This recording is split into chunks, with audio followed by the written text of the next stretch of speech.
Welcome to Your Story Part 2.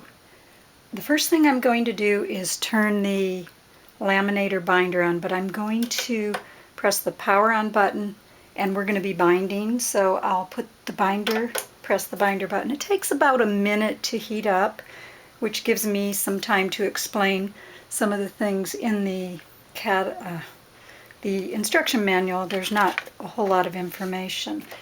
But I received 5 albums with the Your Story. This is the smallest of the 5. And I looked at it and I thought, I really don't want to keep buying their albums because they're just real basic colors and rather boring. So what I did was I made an album that I liked. I took some die cuts with a view. This is from the texture stack, and I cut a piece. It's very similar to theirs, same shape and everything. And if you notice in the middle here, there's glue.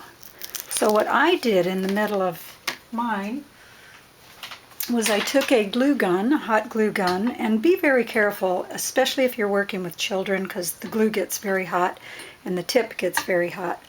My glue strip isn't real even. I did do a little practice strip, and then if you have any little hangy glues, just pull those off because those will stick to your paper and keep your book from opening. So the next thing I did was I took 10 sheets of regular bond paper, 20 pound, and I cut them in quarters. So I ended up with 40 sheets at 4 1/4 by 5 1/2. I scored the top at 1/4 inch so that it would work within my binding area, because the paper will fit in here and then that's how it will be bound.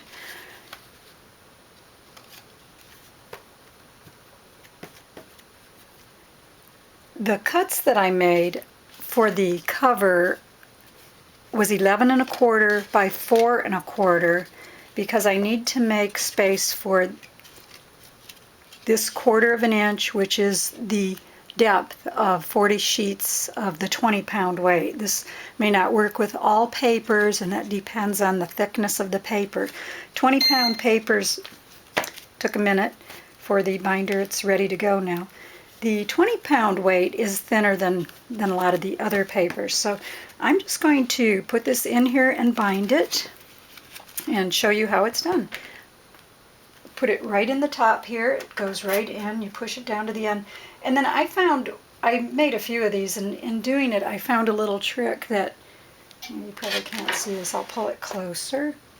If you see the top here, as it's heating up, I keep patting it down, because if you don't, it'll be all uneven. So the patting kind of helps push the paper into the glue. And then one other trick, when I put the glue in the paper, in the cover, I didn't go right to the end because as the glue heats, it will spread. So I didn't want to have, actually I'm going to use this as my patting tool.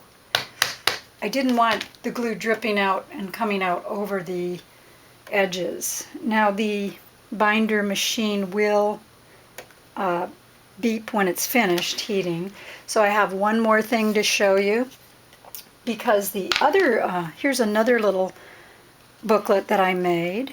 Same thing, 40 sheets of paper, a little different measurement. Now I used a backing and a cover, so I put a piece of score tape on one of those 1/4 inches, and then the glue strip down where the top portion of the paper is, where the cover, where the paper will be fitting into.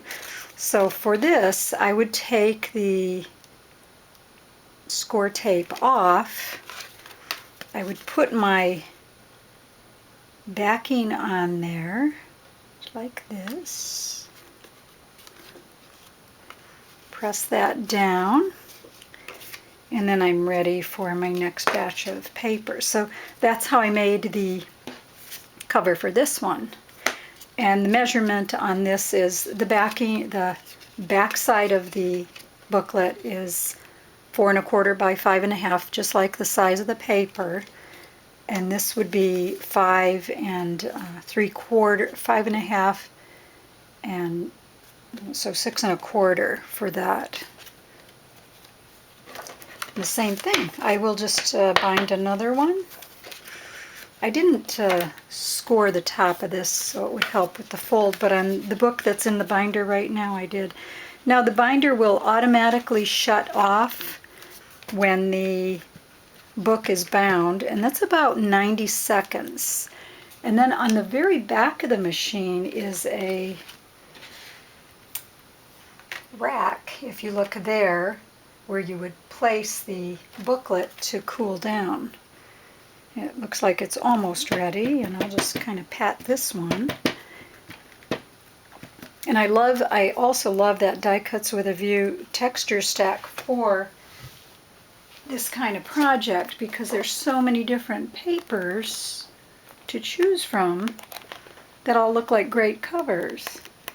So this was working really well for me. We as artists, we have so much scrap.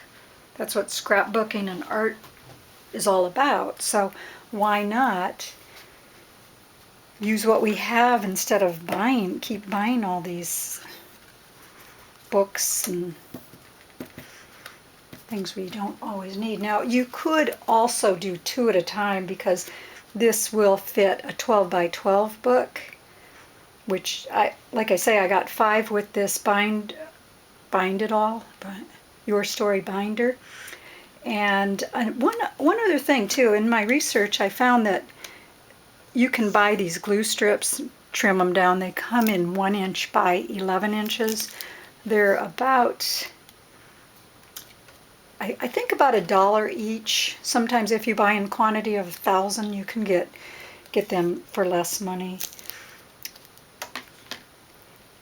And one other thing, while that's still heating, Serenade is one of my, they're all my favorites, but Serenade's a very lovely cartridge. So when I first got it, I made a lot of different images from it, and I thought if you wanted to give this to, say, a teacher, you could put the apple on it, or do it this way as a thank you.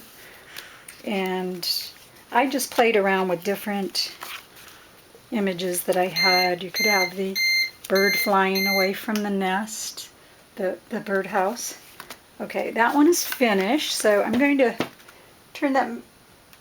pull it out, put it in the heating rack in the back. I'm going to turn it, I'm going to put that back in there for now. I think it has to cool down before you can, yep, it's ready, so ready to go. I'm actually learning while I'm doing this video, so thank you for watching, and come back again. Bye-bye.